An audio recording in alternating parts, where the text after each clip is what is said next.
साहजिकच आपली परिस्थिती अंबरनाथची मध्यमवर्गीय लोक शहरामध्ये राहतात. गोरगरीब जनता ह्या शहरामध्ये आज आपणही लहानाचं मोठं झालो आहे आणि ह्या शहरामध्ये आपणही कुठंतरी देणं आहे सर्वजण मिळून, जर नगरसेवक, माजी नगरसेवक. परंतु आज मी मागे चेक केलं तर 25 रुपये शुल्क आकारतात दाखल्याचा, तोही माझ्या मते फ्री करण्यात यावा. आणि त्यानंतर आज अंबरनाथ स्मशानभूमीची परिस्थिती तुम्ही जाऊन बघितला तर 5 ते 6 हजार रुपये, मी काल पण बाईट बघितली, 5 ते 6 हजार रुपये त्याची ही आकारली जाते, त्याची लाकडांची फीस. तर ती मला वाटतं फ्री करण्यात यावी. आज अंबरनाथ स्मशानभूमींची एवढी वाईट परिस्थिती आहे, दारूच्या बाटल्या पडलेल्या आहेत, शौचालय लेडीज जेंट्सचं तुम्ही तिथं शौच करू शकत नाही, एवढी वाईट परिस्थिती आहे.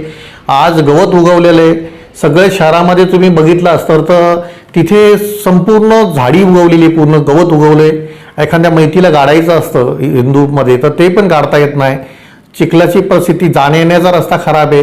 आज कोट्यवधी रुपयाचं बिलं त्या स्मशानभूमीमधून काढली गेलीत आणि तिथेही सुद्धा भ्रष्टाचार झाला आहे.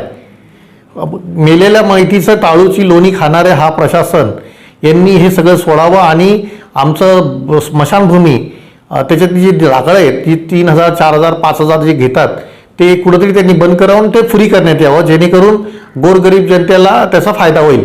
आज आपण लाडक्या बहिणीला कोट्यवधी रुपये देतोय, परंतु जर आज मेलेल्या माणसाचे जर तुम्ही पैसे नाही घेतले तर मी प्रशासनाला पण विनंती करेल का आपण जसं लाडक्या बहिणींसाठी करताय तसं मेलेल्या व्यक्तीच्या गोरगरीब जनतेसाठी सुद्धा आपण हे सगळं फ्री करण्यात यावं, जेणेकरून त्यांच्या अंत्यविधी फ्री झाला तर काही गोरगरिबांची परिस्थिती अत्यंत वाईट असते, तेही त्यांना आपल्याला एक समाधान भेटेल आणि त्यांना आर्थिक मदत भेटेल, ती त्याचा एक फायदा भेटेल समाजाचा.